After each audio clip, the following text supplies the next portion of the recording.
So, you'll recall in one of my videos I said something about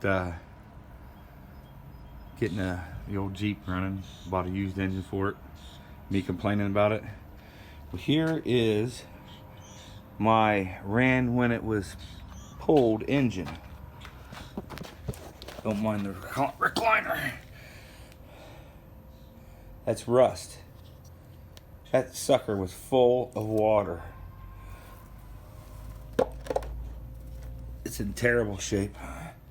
That engine was so full of water it never would have ran. Now I've got it all tore down. And I'm going to send the parts out to the machine shop. And of course the crankshaft's got scratches on the journal, so yeah, I'll probably end up buying a new crank for it too. Send the head out in the block and get them cleaned up. But yeah, the guy got me $300. Yeah, he got me for $300 worth.